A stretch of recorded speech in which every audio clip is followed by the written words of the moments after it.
Burnout. It's a term we are hearing about more than we'd like to. Young professionals, overachievers, startup founders, icons for generations to come. Sports personalities, they're all succumbing to this. They say they're burnt out. Ashley Barty, the world #1, chose to retire at the age of 25. The Australian three-time Grand Slam champion said that she has now given everything to tennis.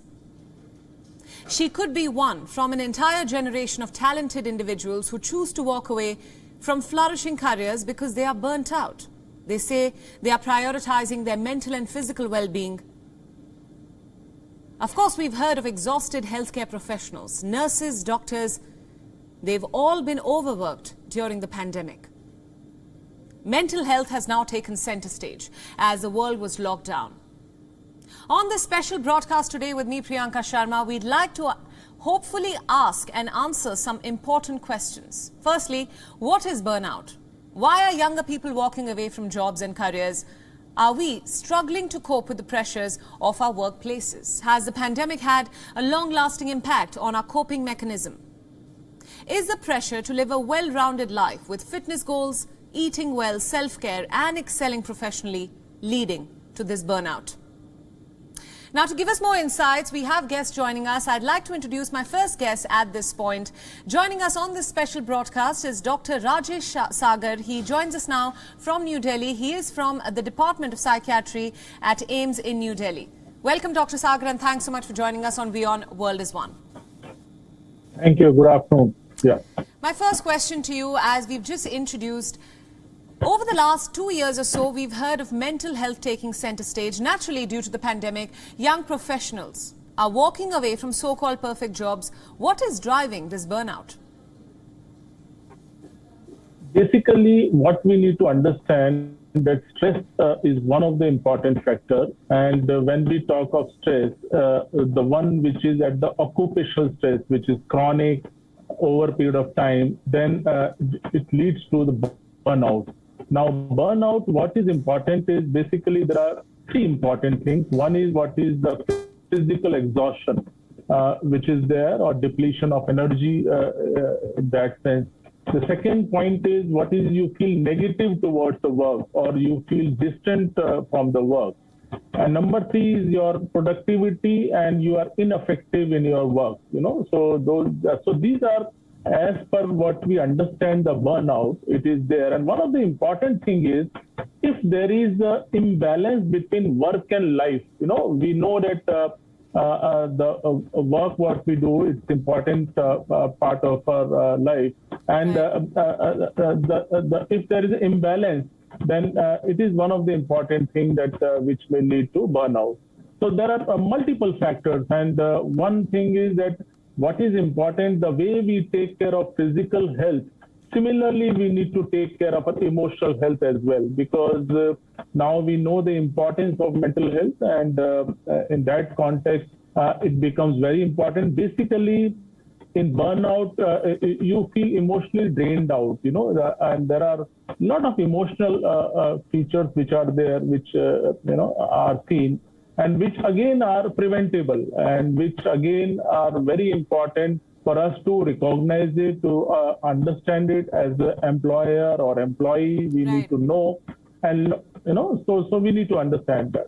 Dr. Sagar, you've touched on some very crucial aspects of what is now driving younger professionals to leave their jobs altogether. If you look at social media, a big factor, you'll find multiple posts talking about self-care, mental well-being, work-life balance, which is something you've just mentioned. And yet, when you hear someone like Ashley Barty, a world #1 and inspiration to millions, and several others saying that she's burnt out at the age of 25, what do you make of it as a professional? Basically, there are multiple causes, and we need to understand. One is the workload, which at times is very important. And also one of the important factor in the stress is when to say no, how you can be assertive, in a way, the job, what you're doing, how much incentive and reward it has, your own boundaries as such, your working environment as such, if there are any conflicts in that, which again leads to the stress. So there are multiple factors, and what we can see the competitive environment which is there, one want to excel in all fields, and one needs to do what is important nowadays, the multitasking, what we are doing, which again, it takes a toll on us tremendously. And so the kind of environment we are in, where it's so highly competitive, and we need to excel in all fields, and we need to take care not only of work which actually affects your personal life also, your family life, which again is a vicious cycle in that way. So yes, there are many who are not able to cope with the pressure, and what we talk as the coping mechanism and the resilience which needs to be there is not there. In a way, the ability to bounce back at times. Again, because we don't talk about it much, because everyone is important at, okay, this is the pressure, this is the deadline, we are working with the deadline, and this is the target you have to achieve, this is what you have to do in this short period of time. So again, which in a way takes a lot of toll on us, and we can't delegate at times. So there are a number of issues in that, and there are many examples now which people are affected by this burnout and the stress overall and lack of coping mechanisms. Right, just expanding on what you've just said, I think the big concern at this point for us as a society is the fact that younger generations are in the midst of this. When we talk about leading a full, well-rounded life, we set goals for ourselves, checklists, so to speak. Are these to-do lists now working against us, exhausting us, leading to more anxiety among millennials in particular, who are, of course, exposed to so much more than their previous generations? Absolutely right. Actually, with this globalization, with this internet world, what we are in, so we have a long checklist and to-do list which is there, and we know that sometimes we go beyond our abilities to complete that. So again, all these are what we call as a modern day stress, which is there, because as I said, because we need to excel in everything. We need to come first in all the fields, which again is not possible. And your own expectations which are there, and expectations of your family member, expectation of your employer. So again, these are all driving towards that at times, which is creating a lot of negativity at times, and ultimately the mental health is affected. Again, now also it is important to understand when we define mental health as per WHO definition, it's a feeling of well-being in 4 areas. Now, when I say 4 areas, because to work productively and fruitfully is one of the 4. Others are to know your own potential, to deal with the stress of day-to-day life. And number 4 is, that you are contributing to the society and the nation. So what is important that when we talk of mental health, the work is an integral part of it, and to deal with the stress is an integral part of it. So what is important that we need to know the importance of mental health and the way we take care of physical health. Yeah. Dr. Sagar, the next question could be a slightly personal one. As kids and as parents, we all set out goals for ourselves. Our talents seem to define our strengths, and then something like the pandemic happens, and we realize that this is not the life we wanted. As people watching us right now, they're all wondering, should we throw away everything that we work towards, or is there help or resources to help us guide us when we have this so-called burnout? Yeah, that's a very important point. I think I want to tell you that of course there are many resources which are available. First of all, we need to recognize it personally that this is a problem. The problem comes when we deny it and we do not know the importance of it. So one, that we need to recognize it, and of course there are many the resources available. The help is available. Only you have to put your hand up. And most of the time we do not do that, because what is important that at times when we say that I am stressed, then it means that you are a weak person. That is what which is there. If you feel overwhelmed, you try to blame yourself at times. So a lot of these misconceptions are there, and that is what we try to analyze ourselves. That I cannot ask for help, otherwise people will think that I am weak, there will be problem in my job, my boss will think in a different way, and so on. So what is important that as an employer in the organization, we need to know that when you have people working, one may undergo, some kind of stress. They may have a mental health issue. So of course, there are many corporate organizations in workplace stress. They do understand it. So that is why one needs to see that the breaks are needed at times.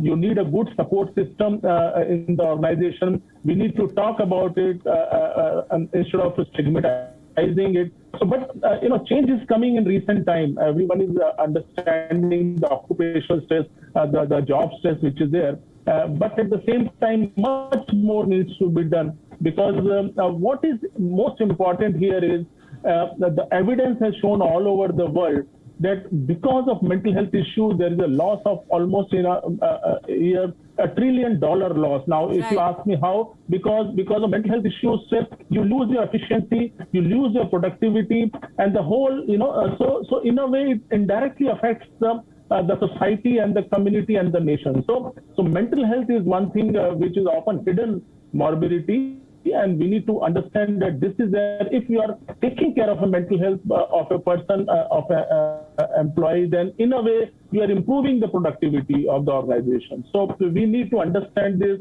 and I'm glad that this kind of discussion which is happening, and we need to have more such discussion which talks about this.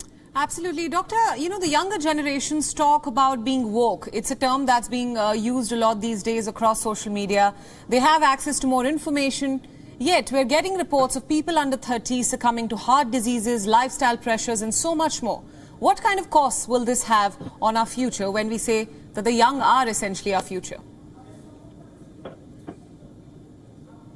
That's a very, very important point, because stress, in a way, not only affects your brain or mind or mental health, but it has effect on your whole body. Now, if you go to your physician, if you have a high blood pressure, so what they will say, of course, they will give you medicine, but at the same time, they will tell you that, you reduce your work stress, or stress in general, reduce that.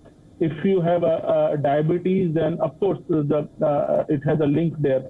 If you have any medical illness, skin disease, respiratory illness, or many other, so stress has a link with our own immunity system. So yes, in recent time, a lot of such instances are happening because we are overdriving ourselves. A lot of workload is there, which is in a way leading to burnout. There is emotional,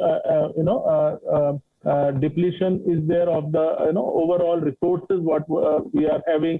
So all these are in a way taking the toll in your body system. So in a way, a lot of disease which are happening. But the point is that this all can be prevented. This all one can take care of it in spite of all the problems which are there. If one understand it, you can very well